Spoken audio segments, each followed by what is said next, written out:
I love it when I have a half angle squared because I know I'm going to be able to get rid of the plus and minus, and I'm going to be able to get rid of the radical. So here we are, we're solving a trig equation with half angles.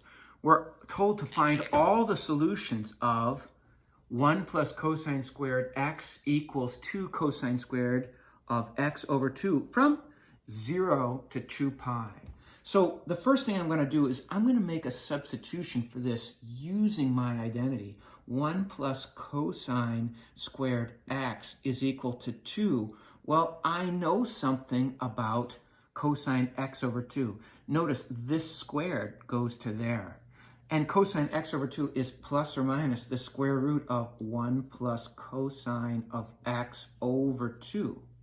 So on the left-hand side, I have 1 plus cosine squared x is equal to 2 times, well, a plus times a plus is a plus. And a negative times a negative is a plus. The square root squared, these two sort of undo each other, and we're left here with 1 plus cosine x over 2. Be they in trig proofs or trig equations, I love it when I have either sine of x over 2 squared or cosine of x over 2, the whole thing squared. Now, 2 times this, because we have multiplication, this is really like 2 over 1, so I can cancel those, and I'm left with 1 plus cosine squared x is equal to 1 plus cosine of x.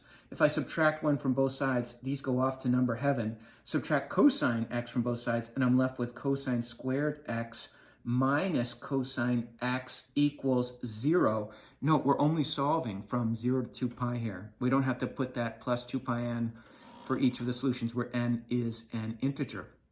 Now remember, we're trying to set up the zero product property. So if we factor out a cosine, we're left with cosine x minus 1, which means cosine x equals 0 or cosine x minus 1 equals 0. So if I continue here, I'm just going to solve both of those on this board up here. Cosine x equals 0 and cosine x minus 1 equals 0. So when I do this problem, cosine x equals 0, well, where is the cosine equal to 0? Remember, we're looking for the angle because cosine of an angle is a ratio. And here I have 0, 1, and here I have 0, negative 1, and my angle is pi over 2 and or 3 pi over 2. So I'll say x is equal to pi over 2. If this were an unlimited domain, I would probably just pick this one and say pi over 2 plus pi n, or pi over 2 plus 2 pi n, and 3 pi over 2 plus 2 pi n. But because I'm looking for specific solutions between 0 and 2 pi, I'm going to list both of those out as my solutions.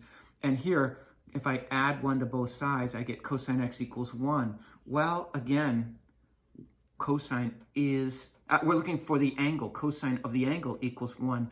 And right here, where the angle is 0 radians, we get a cosine. Remember, cosine is the x on the unit circle. It's 1.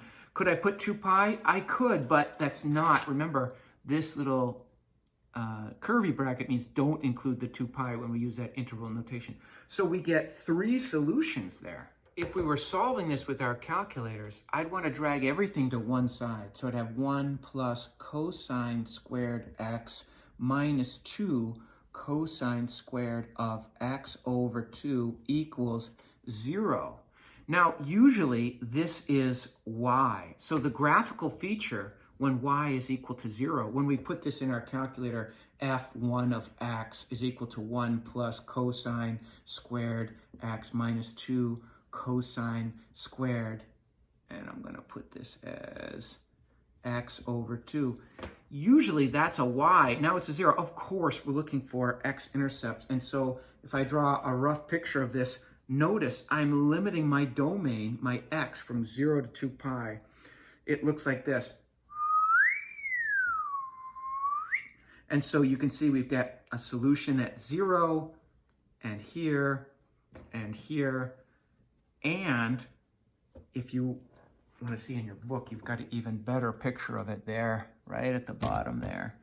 So you can see that you could use your analyze graph feature and find those exact solutions. Oh, I'm sorry, not exact solutions. You'd find the estimated solutions on your calculator by looking at the zeros.